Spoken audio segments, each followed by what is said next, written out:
Today's guest, Ben Kjar, was born with Crouzon syndrome and has turned life's challenges into his greatest victories. He became Utah Valley's first NCAA Division I wrestling All-American. I also went to Utah Valley, so shout out UVU. Represented Team USA internationally and has shared his story with millions as a professional speaker. In real estate, he's flipped nearly 200 properties and built a portfolio of almost 100 multifamily rentals and multiple storage complexes. But his proudest achievement, becoming a father to 3 beautiful adopted children with his wife, LaCol. After years of perseverance through IVF and adoption challenges, Ben's story is one of grit, faith, and living richly through connection and purpose. So sick. And you have a movie coming out. Yeah.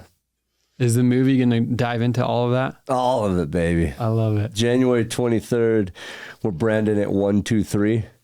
So 123 of 2026. Oh, I see. Man, at a young age, being born with Crouzon syndrome, I just begged to fit into my parents. I'm like, when can I fit in? When can I be normal? And there was a moment where in the movie it depicts it so well. I just got annihilated verbally by an adult in a grocery store, and I came home and I tried to figure out a way to take my face off. If I could just take off the difference, life would be better. Luckily, my mom came in. She broke in. I told her everything. We cried together. She stood me up in front of the mirror and she's like, Ben, you weren't born to fit in. You were born different to make a difference. Mm-hmm. And a lot of people beg for attention. You just get it. And it may be good or bad. Who knows? But with that attention, stand out. Stand out and shine. So there's a lot of people, we were just talking before this, where do I fit in? Where do I find fulfillment? Well, we don't find fulfillment in trying to be somebody else. 100%. Why? I've tried that. You ain't good at anybody else's shadow. You ain't good at anybody else's 2.0. When we figure that out, doesn't matter what side of the train tracks you are, doesn't matter what skin color you are, doesn't matter what preference you want to be you in the most genuine, intentional sense. When I figured that out in my life and I started flexing me, then life started getting pretty fun. It didn't get necessarily easier, but man, did it become more fulfilling. Well, Ben, that's such an amazing lesson for anyone in this world, because especially with social media right now, you're comparing yourself to people every day. It feels like you see the highlights and you just bask in it internally, and it's tough. We talked earlier, I'm seeking acceptance all the time. I feel like the tadpole in every fish tank, even no matter what levels of success I get to, no matter what, I'm in a more successful group and I feel smaller and smaller because I think if only I can get there, I'll be happy. If only I can get to this next level, then I'll finally feel like I belong. And it's more successful groups. And it's just this constant chase. You should share the hedgehog and fox analogy that you said to me, because that hit my soul totally deep. And I think the audience could use that too. Absolutely. You guys out there, I highly recommend a book called Good to Great. It talks about 2 different cycles of 2 different animals. A hedgehog, it isn't a sexy critter. It's not a sexy animal. It's slow, but it knows what it wants usually, and it just gets there little by little. And it's cyclical. A fox can be fast and quick and agile, and man, that tail looks really nice, and it's an excellent looking animal, maybe some people can say, but it can be flighty. And I've seen those 2 concepts act in my life for good and bad. Many times in my own life, I've been in those rooms or I didn't feel like I measured up, or I looked at other people like, oh, they're better than me. They're this, or this. They live here. They have this car. Whatever that is that you feel like you have to measure up to, because the two biggest fears of mankind is the fear of failure and fear of not being enough. And those can absolutely slaughter us and take us down to our knees if we let it.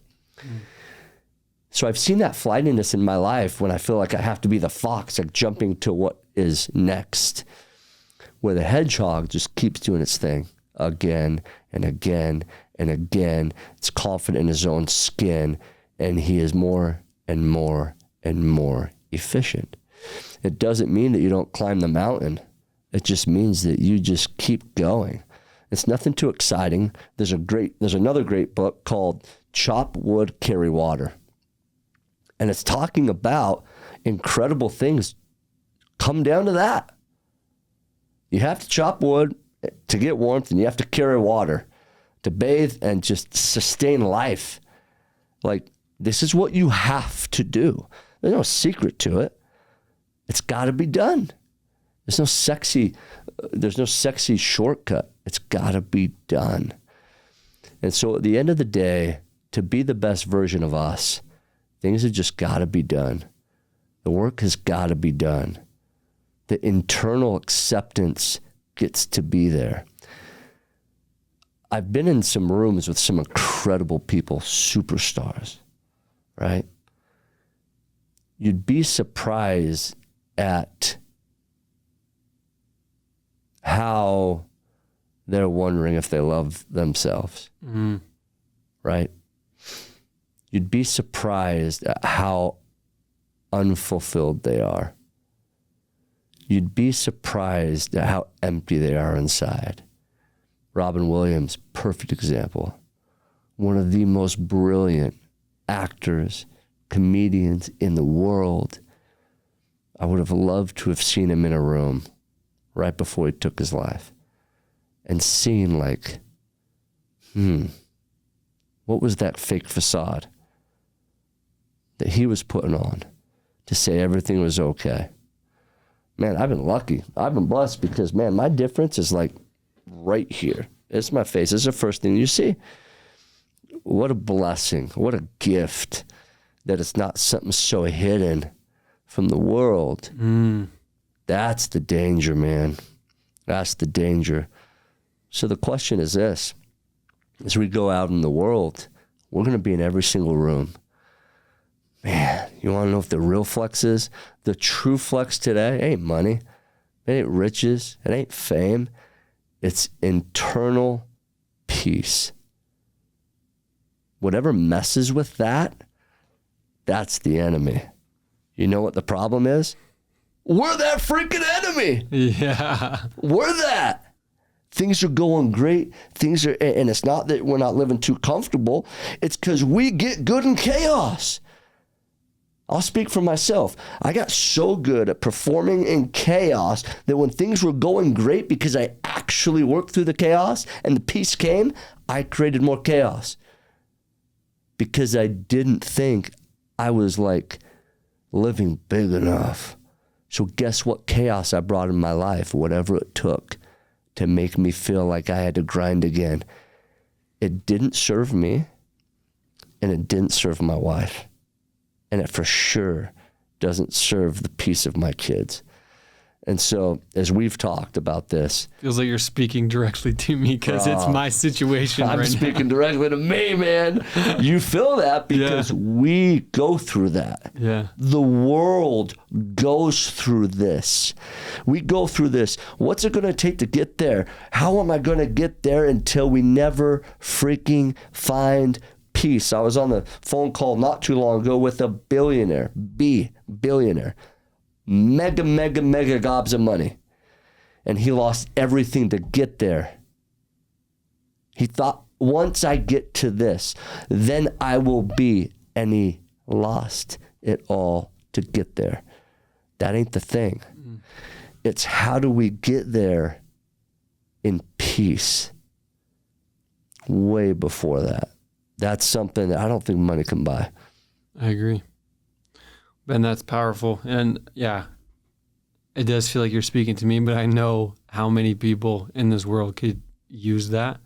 And especially with you having experiences tied to that. That's not you just making it up. You've been through that. A big part of the Winning Balance podcast is going through your journey of success, and chronologically is what I love, and just seeing that picture and sprinkling in stories of the family. And you talk about how does that make your wife feel when you're creating chaos for no reason, which feels like is in my nature. Like, I love my life right now. I feel like I'm living it, but there seems to be something that I need to chase all the time. And so you say no reason. The reason is actually selfish reason. That's the key. Yeah. Because we think, it's for no reason. No, the problem is we're a selfish prick. All of us have that selfishness inside of there. Yeah. But that's where we get to kick the natural man. The pride. It's I'll do chaos. And the reason is so I can look better for this person or that person. I'll raise two hands. That's been me. So many times. And once we get real and vulnerable with that, then, oh man, walls come down. People then raise their hand. When I speak all over, right? And people are saying, when you speak, like, what's your favorite part? I'm like, it isn't when I speak. But when I chose to be vulnerable as I spoke, the favorite part was always after. When we choose vulnerability and we choose to be open and out loud about that, then other people are given permission to do the same. So my favorite part of speaking is the 2 hours after I come off stage, because then people come up and they're like, oh my gosh, you want to have your wife open up to you? You want to have your sibling, your mom, your dad, your significant other, your kids open up to you? Why don't you be vulnerable first? Mm-hmm. I did something yesterday that wasn't in my character towards my daughter, and I got angry at her. And I wasn't a good father in this moment. And at bedtime, I just had to beg for her forgiveness. And I hope she knows what that means, because she said way too easily, I forgive you, Dad. And so I asked 5 more times, babe, do you know what this means? She's 6 years old. I'm like, I just need to plead for your forgiveness because I didn't show up like Daddy should have. And she doesn't deserve that, because the moment she accepts that crappiness as being normal, guess what she accepts in life? A man that treats her that way every day. And that's not what a great father is meant to do. So in that moment, I had to plead for her forgiveness and say, this isn't what a man should treat a woman like. And when I do that, as we do that, we allow that to happen right back to us. I think because of that, I hope that my daughter will be more open with me. And that's powerful. And maybe have a little bit more understanding too, that, you know what, dads are schmucks sometimes too. And we're all just kind of trying to suck a little bit less today and be a little bit better. Yeah. Ben, talk to me about Crouzon, because I feel like obviously it's a big part of your life from like the beginning. Most people would view this as a weakness, and you've turned it into like an absolute superpower, probably from your mom's words too, helped influence that.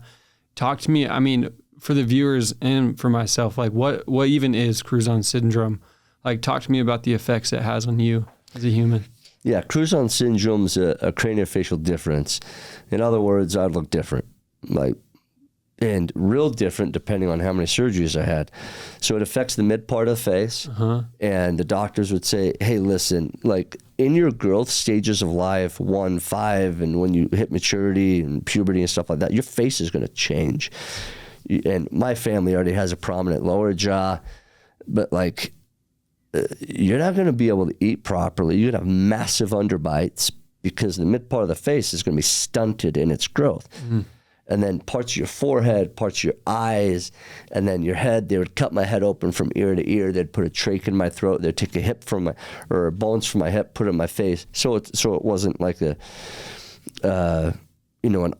it would be a native bone that wouldn't fight against my other bones and pieces of body. Long story short, they would wire my mouth shut, and then they would just pray that like the bones and the tissue and the elasticity of the muscles would stay, because they'd be pulling my mid-face forward like an inch.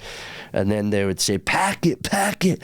So there'd be a gap, and they'd have to pack it with my bone from other parts of my body. And they would just pray that this metal would hold. And there would be days that it would have reactions, that my muscles would pull back, but my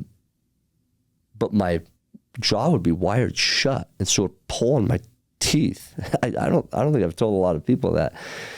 Even today, my last surgery was major surgery was like 2004, so almost 20 years ago. Even today, I'll just be talking or eating, and I'll have this reaction where like my jaw will just pull back, just as a spasm.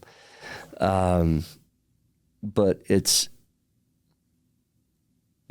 used to be the center of my existence for the wrong reasons. It was the wrong elephant in the room. And now it's been like one of the biggest gifts. Why? Because I've learned that life happened for me and not to me. I've learned in a day and age of attention seeking, I don't have to seek much attention. I just have to put myself out there in a genuine way and just be as real as possible. And bro, I'm a natural human in the way, bro, I screw up. I make promises sometimes. Man, I wish I could keep all of them. I screw up. I bounce back again. But one thing I don't do is I don't run away. I don't hide, because I learned that wasn't the thing. I learned that fitting in and hiding wasn't what I was created for. God made me to shine. Literally. He made me to stand out. That's why the film coming out is called Stand Out. Because without any way from birth to live an ordinary life, I had the opportunity to choose to live an extraordinary one. Goodness. Now, what advice, you are one of the most confident human beings. Like, you walk into a room and just like your presence fills any room you're in, whether it's the stage that you're thousands of people you're talking to, whether it's a single room and it's just me, like that presence is felt. What advice do you have for anyone that feels like they're different, whether it's their weight, their anything that they're self-conscious about? Like what advice do you have to get them to turn that into the confident human that you are? Sure. That's a great question. Now, there's different differences, right? Now, just realize I never lost Crouzon syndrome. So there's a paradigm shift there. So if we're talking about like the victim Crouzon syndrome approach, which I've lived, and I still fight that. I mean, it's not like the world just sees me different now. I get to show up different, and I get to see the darts thrown at me different. Like, it's not that it changes necessarily. It's how I approach life. It's how I go about it that changes the scenario in many senses, especially at first. Once they get to know me, and once it's like, oh my gosh, then it's different. But it gets to come from me. It doesn't have to come from me. It's no force. It's my choice. I get to do this. When that changes and there's a paradigm shift there, the difference, like, bro, I used to hate to be different. Now it's like my pet peeve to fit in. Like, kill me now if I'm going to be the robot in everybody else's like line. My wife calls me Curious George because I just like to go outside the boundaries. Why? Because that's where I freaking live. And so anything within the constraints of normality, kill me now. Some people like that. Some people can't handle that. That's somebody else's pet peeve because they're so conforming to what people need to tell them. That just ain't me. And I think that's good and bad a lot of times. It gets me in trouble sometimes, but I wouldn't live any other way, man, because I'd be suffocated. Yeah. Talk to me about your career. Like, how'd you get into real estate? What were you doing before that? And then, I mean, we can chat about this as it comes up, but now I'd say your career goes much beyond real estate. So I'd love to just chat where you view your career started. Yeah, totally. 2014, a few years before that, 2011, I graduated I graduated college, Utah Valley University. Love that place. I decided to graduate in business management. Entrepreneurship is my emphasis.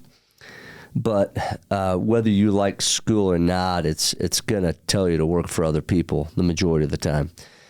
And it's exactly what it did. So I jumped into family business and just business in general. And I saw myself behind the desk doing exactly what I hated doing. Sitting there doing monotonous stuff. Not that success doesn't require monotony. It absolutely does. But it was something I wasn't meant for. And when you're not meant for something, you're probably not going to thrive. And I didn't. And I got fired for it. My brother and my dad fired me. Fired me. If it wasn't sucky enough to do what you don't like, it's worse to get fired by people that you love and care about. And they're like, dude, like, you're not really good at that. Like, we have to let you go. Eventually, the business wasn't around. I'm like, oh, man, what do I do? I went to one of the first mentors I had, Dan Colangelo. He's one of the first CEOs of Einstein Bagels. And he's like, Ben, I was in the top tier tower. I just graduated from Cornell, Ivy League school, as an attorney. I wasn't fulfilled. He's like, speaking my language now. I'm like, ding, ding, ding, ding. He's like, guess what happened to me? I'm like, what? He's like, every day I would look out my high-rise building, back then getting paid like well over six figures, a lot of money 30, 40 years ago. And he's like, I would see this lineup of people. So eventually I got my way down there, went out to lunch or whatever, and it got in this line for a place called Brackman's Bagels. Or it was something like that. And they were making bagels. It was a bakery. So, dude, he's like, I need my own freedom. He left what he had spent his whole life building up for, got up at 4 a.m. every morning to make bagels and start the bakery. I think he ended up calling it Brackman's Bagels, actually. That then got acquired by Einstein, and he stepped in as a high-level executive there. And he's like, Ben, I tell you that story because inside I was dying, but I was where everyone wanted me to be. I was exactly what people wanted me to be, and I hated it. He's like, what do you do when you're off task? I'm like, that's a great question. He said, what do you do when you're off task? So I would go to sleep at night. I'd look over at my wife, and she would, we would pillow talk. She'd go to sleep. I'd go turn over to go to sleep, and I'd bring my phone up, and I would scroll through the MLS. During the day, I would watch, when I had nothing else better to do, I'd watch Fixer Upper. I would watch whatever, all these shows. And I'm like, I think I would love renovating homes. He's like, great. Are you a handyman? I'm like, absolutely not. You were married at this point? I'm married. Okay. He's like, are you a handyman? I'm like, no. I'm like, all my homes would be condemned if I did them. And he's like, well, maybe you should figure that out. Dude, next thing you know, I'm showing up to ad I heard on the radio or something like that, and I show up to this hotel, and there's this guy at the front of the room that's selling this education for real estate. Long story short, I show up to the back of the room, buy this package, I didn't even know what it was, and I go on this bus and I start my real estate journey, not even knowing what I'm doing. I'm not a handyman. And the moral of the story is, you're not gonna know what you're doing when you go after your dream. If I thought I was going in to be a flipper, dude, I still don't do the handyman work. But I went towards my dream, and now years later, I've done hundreds of flips all over the country. And it's been a really rad journey. It all started from someone asking me, are you alive or are you dying inside? And then secondly, what do you dream about when you're not supposed to be dreaming? What do you dream about in your off-task times? Maybe that is something you can have passion towards. And then I asked the question, also from the book Good to Great. If you're passionate about it, learn to be one of the best in the world at it. Now, I call it the diaper challenge because you're probably not going to be the best in the world ever. But if you go in with a mentality that you want to start towards that, then you'll be on the right trajectory to get in the third thing is paid handsomely for it. When you're passionate at something, you're shooting to be the best in the world, and you get paid well for it, it means you can do it full time. So what am I saying? You guys out there, you just heard a story. What are you passionate about? It's not enough to be passionate. People will say, yeah, do something you're passionate about. Yeah, you may suck at it. If you're looking to be, and you're willing to shoot to be the best in the world at your passion, then go down that path. Otherwise, do it as a side hobby. Yeah. Because we all need to provide and make money at some point. So if you're going to go after your passion, shoot to be the best in the world at it. And then you'll be paid handsomely, which allows you to do it full time. Then you will give so much value to the world. And in return for value comes value. And when you require value because you're giving value, you'll never have to wonder how you're going to feed your family. That's powerful. What year was that when you got started? 2004, July 1st, I got fired. 2004. 12 years ago. About 11, 12 years ago. You began your real estate journey? Bro, I just... 2014 or 2004? Did I say 4? Yeah. 2014. Okay. Sorry. 2014, July 1st. I began my real estate journey. Post 08 at least, right? Post 08. So I had been in real estate before that, just on the rental side. I had one rental. Uh-huh. And, but I'd not jumped in full time. And dude, I had no clue what I was doing.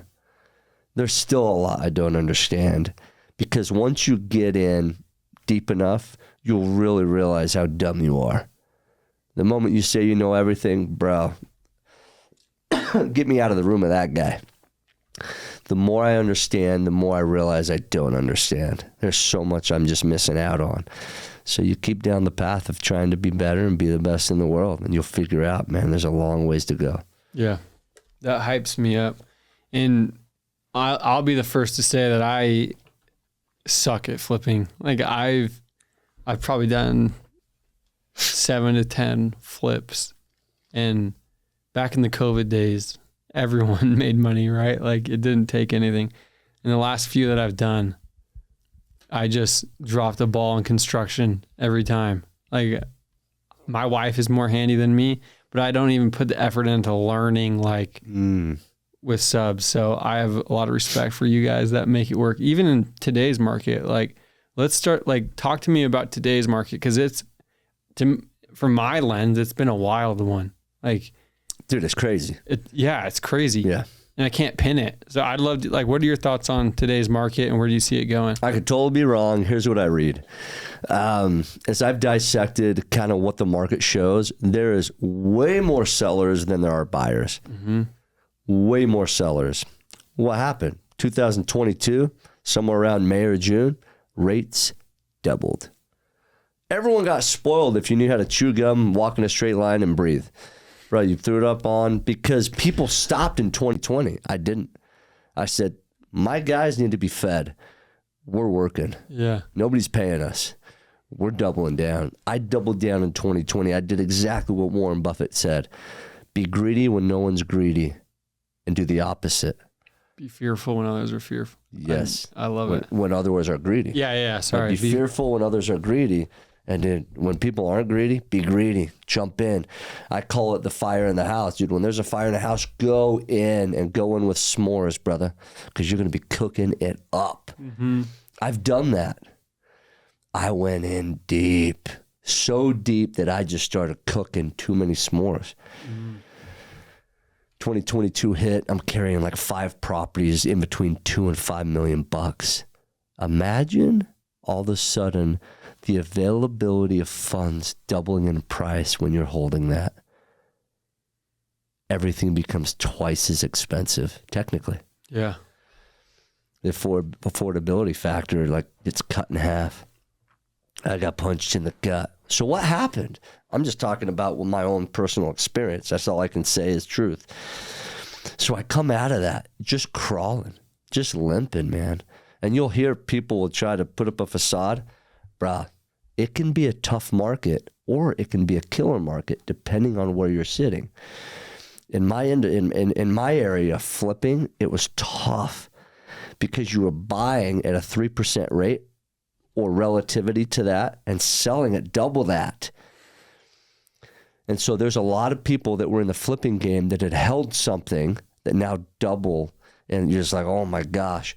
And so people have been trying to get out of that, but it's taken more time because now people are stopping. There's a change in presidency. All of a sudden, there's like a World War III that can potentially happen. Who knows? Long story short, people have been sitting by. A rate's going to go down. A rate's going to go down. What's the Fed going to do? So everyone's holding. Everyone's holding. Everyone's holding. Where's inflation going to go? What's happening? So now there's more and more sellers that have to get rid of their stuff. But buyers are still sitting by. So right now, if you have funds in place to buy, buy. Because people are not greedy right now. On the buyer side, buy away if you can hold on to it. If you're in the flipping game, which I've been in, you got to be careful.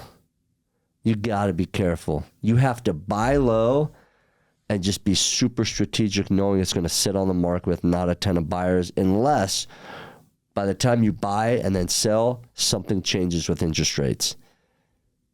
Like, people are buying, but it's not the same rate. I know, because I have properties on the market that are sitting.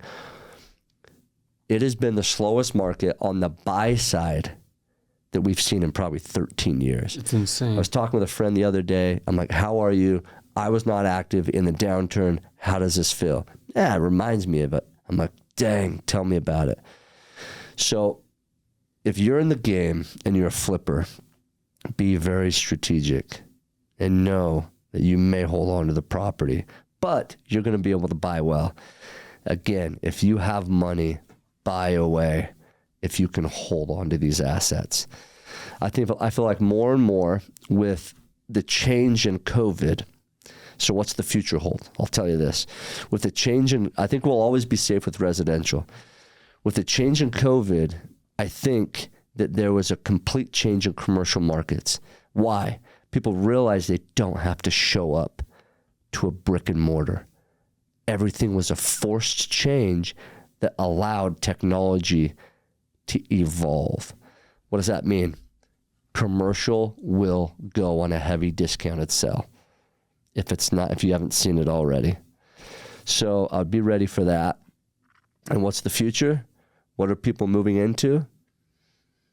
I think the next phase is data centers. Why? AI is booming. It's insane. Technology is booming. It doesn't just like exist in the air. It needs a data center. It needs cooling. There needs to have water. It needs to have a building, AC. That requires a square footage amount. Like it requires land. It's a barrier to entry that's a little bit tough to be a part of because it's a lot to get into it. But man, I think that's the next phase of kind of what's up and coming with a niche, and it's kind of an attractive thing to look at. I love it.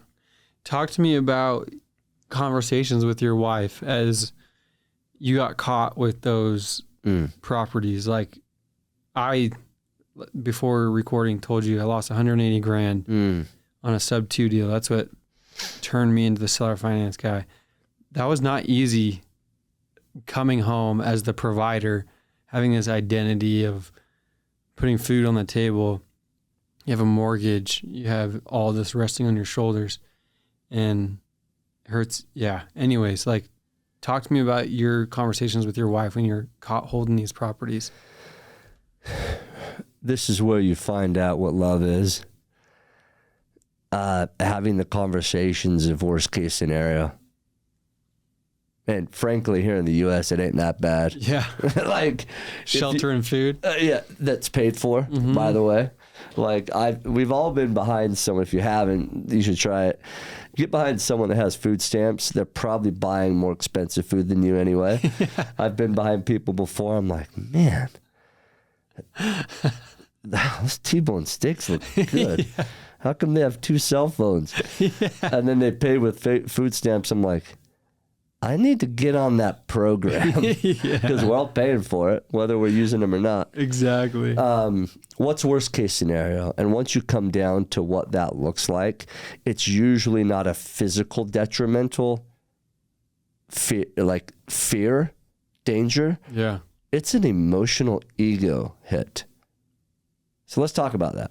What is that conversation? What can it look like? Hey, babe. We over leveraged ourselves in what we thought the economy was going to be like. Nobody read this. It literally changed just like 2008. Stuff happened. Granted, 2008, there's illegal things happening. Stuff was being done. This, we just had never seen it, 2020, and it was just a correction. Everybody's in the dark. Long story short, what does that look like? Do we have friends that have a place that we could stay? Do we need to downsize? What vehicles do we not need? What Amazon packages or future purchases can we do without? Is Deseret Industries, is Savers a place that we need to look at buying? What does our food pantry storage look like? How much of that is edible? It's those things. And I think once you put it out there and you're not hiding as the man, as the provider, and I've done this, that you're denying the fact that you may have to go there, then at least they know. It's basically good communication of talking about reality. And I believe your loved ones, and not everyone's like this, and love is different levels. You're going to find real quick how deep people are. And I tell you what, my wife is so deep. She was with me way before and way after many great changes and bad changes in my life, whatever that looks like. And she's been there the entire time when we lived in just a shoebox. Man, sometimes I look back and we were more happy in the shoebox. But I think it's a relationship check. If we're not having those conversations and you're building upon this facade of just like junk that really don't matter, have those conversations of what you can do without. I was talking with a friend the other day. He doesn't have a home. He just had his first kid. Super intelligent. Just lost his job. High level intellect. He doesn't have any debt. He lives at his in-laws. So whether you take that as an ego hit or not, and I'm so jealous of him for so many reasons. Yeah. I'm like, bro, if I were you and your wife are okay with this and your baby is at a brilliant age and they don't have to go to school and they're great to travel with, why aren't you? And he has some savings because he's been very, very brilliant with it. He's like, I said, why aren't you traveling the world? He's like, oh, because I got to do this, just like what we talked about. I got to measure up. I go in these rooms and I don't have this and I don't have my house. I'm like, that's exactly what I'm saying. You have nothing. So you have nothing to lose, bro. You have nothing that you have to leave behind that buries you down. You are free, dude. But internally, he feels the opposite. And so it's that paradigm shift. So as we clean up the fat, as we clean up this extra crap that we hold, bro, there's so much beauty to that. We are all meant to be cleansed. We are all, like people in life, in health, they call it the detox. Dude, that's a cleansing of crap. That's all it is. That's what we got to do in life, the mental side. These things that you call riches and needs, no, it ain't. I've sat in Africa across from the woman who I felt like had everything, but she didn't have shoes on her feet. And get this, she was giving me of her food when I had gobs more money than she did, but yet she was giving me. Her mentality was way above mine. When we have simplicity, when we have internal peace, bruh, we are free. That's the flex of today. I love it. Ben, I see you as someone that has fought through a ton of adversity and has just become this gladiator of a human, all-American wrestler, successful in real estate, successful in other aspects of your life. How has like your adversity that you fought through and the successes that you've had influenced how you raise your kids? My kids, I'll give you an example. We were at the pump track the other day, little racetrack thing with these scooters, bikes. And this is going to answer your question. My oldest boy, his name's Liam, 6 years old. Me and my wife have decided this is how we're going to react. And it's going to train them to be what we feel like are modern day warriors. He comes up off this bike and he has some pads on, right? We prepare him for this. But he comes up off this sick, like he turns into this drop and he comes up this like big rise, right? And he totally eats it, bro. Like roll over, belly, like he scrapes himself up on his belly. I wasn't there, but later on, my wife showed me this video, and this spoke the world to me. So many parents would run up and bubble wrap their kids. I call it coddle versus cuddle. There's only one letter that's different there. It's the U and the O. So many people, oh my gosh, Liam, are you okay? Is there any blood? Are you okay? How you doing? Yeah, stay away from that. You can't do that again. It's too dangerous. My wife reacted like this. Not coddle, cuddle. Liam, that was freaking awesome. That was so cool. You doing okay? Awesome. You're bleeding right there? Sweet. How quick is the blood running down your shin? Is it racing the other blood? Sweet. Do you want to lick it up? Or do you just want me to put it off in the grass? Or should we smear it on your face? Oh, that was sick. That was so cool. So, you going to do it again? That's the difference. It's all in how you perceive and react. Remember, I always had Crouzon syndrome. Always. Always. The market dips. Is this the suckiest market in the world? Why me? Why me, God? Or, God, holy cow, thank you for the last 2 years that we got freaking spoiled. The correction was probably needed. I need to tighten up because I've been living too lavishly, too carelessly, whatever that is in everybody else's life. How do you react? That's how we raise our kids. We cheer them on in the downturns. We forgive, ask for forgiveness quick, say sorry quick. And we follow something that I learned a few years ago from a smart man named Ed Milet. I've been lucky enough to speak on stage with him. And he said, one of the most insidious forms of child neglect is parents not living their dreams and or not reaching their potential. Let me say that again. One of the most insidious forms of child neglect is parents not living their dreams or reaching their potential. Let me tell you what I heard when I heard that. Stop teaching your kid by how you're living that is their default way of living.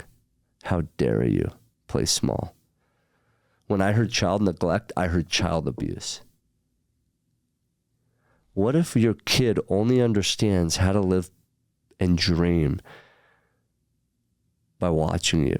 Not hearing you, watching you. And when I heard that, dude, I wasn't wrestling. I hadn't wrestled in like 10 years. I was sitting in the corner like cheering my kids on in wrestling season. Half Nelson, double leg, pin him. And they're like, shut up, Dad. They wanted to watch Dad. That's when I signed up for wrestling, went out to nationals, and then went on to world championships and won a Masters world title.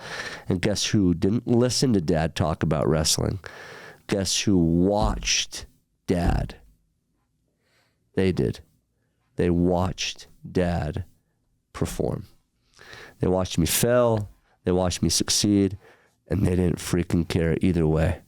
They just watched me put effort. They watched me try. They watched me step in the batter's box and swing and strike out and hit a home run. But guess who stepped in the batter's box? Guess who was able to sit in the box, seats? Guess who was able to sit in the stands with popcorn and cheer their dad on? So this is a question I ask. Mom and Dad, when was the last time you did something that you allowed your kids to cheer about? Literally, when was the last time you did something, not said something? When was the last time in life as a parent we did something that allowed our kids to cheer us on and show up? I would highly, highly recommend getting to that pretty dang quick if it hasn't been recent. I love what you said, Ben, because in my head, we had this conversation about me and wanting to chase things all the time, like before recording, and how that's all, like it's never ending, right? Like I'm always chasing something. And to me, that's like was my version of playing big. But my kids, my realization that I just kind of had as you're saying that is my kids don't care how much money I make. My kids don't care like what my business is doing. Like maybe when they get way older, but what matters now is I love your example because I'm like, wait, Ben's talking about not playing big or making sure we play big. And here I am trying to chase this new shiny object to play big, to promise myself I can go build this multi-million-dollar business. And then it was like you doing wrestling. And your kids are going to love that. They're going to cheer. They're going to be ecstatic about that. I'm like, oh, that makes more sense. Yeah. My kids are going to care more about that versus Dad going to make $1 million. Like my kids have everything they could ever need right now. Totally. And my kid right now, and my kids, plural, in the future, will be okay even if we're making half what we make, right? So it's a good reminder to me of like, how we show up as parents isn't always about money. And it's actually like hardly ever about money. Yeah. Dude, I remember growing up, my dad was financially successful a lot of times. But I don't remember the times that he wasn't until way, like decades later. Yeah. I didn't know any different. I didn't know why my mom became really, really good at making soup. Because soup lasts a long time. And it thickens, and usually soup tastes really good the next day, and the next day, and the next day. And it's cheap. And it feeds a big family. Because we didn't have money, bro. There's a reason why we had all these minivans that were beat up. Because there were hard times. I didn't know any different. But guess what I'll always remember? My dad always showed up to my matches. Mm-hmm. It was so weird. When I would call him in the middle of the day, 3 o'clock, 4 o'clock, 2 o'clock in the summertime. And my dad would do this. My dad's a real estate attorney. Like, he gets it. Yo, Ben, what's up? Dad, what's going on? I just wanted to tell you about this ice cream. It's my favorite and this and that. He's like, cool. Oh, bud, I love you so much. What are you doing? Oh, I'm in the middle of a meeting. I just saw you called, so I had to pick up. Is that cool if I give you a call in just a little bit? Cool. I check myself now. Do I do that? Do I do that? When my kids get to an age where they have a phone or they can call me, am I going to take that 2 o'clock call when I'm across from a CEO? Am I going to take that call? Am I going to do that? Because I remember when my dad did. Am I going to be there present with my kid? They don't care that I drive this car. They don't care that they sleep on a little bit cooler, nicer, more soft mattress. They don't freaking remember that.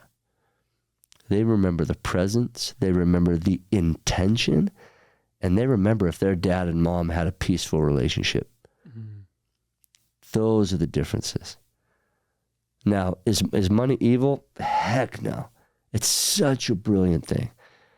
But the moment we seek for that, Todd Peterson, just a stud of a human, donated to my Olympic fund. I was just with him not too long ago. He's CEO of Vivint, done some incredible things. He spoke at Utah Valley. He says, once you seek for money as a number one priority in anything that you do, you've already failed. You've already failed.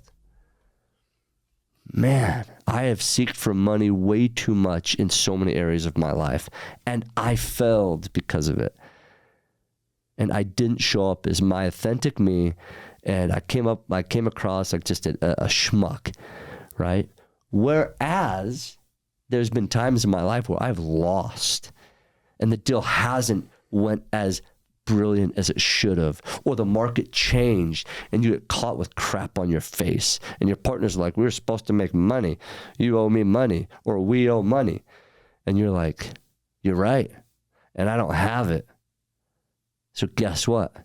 We're gonna figure this out, because house is on fire and I ain't the type that runs away.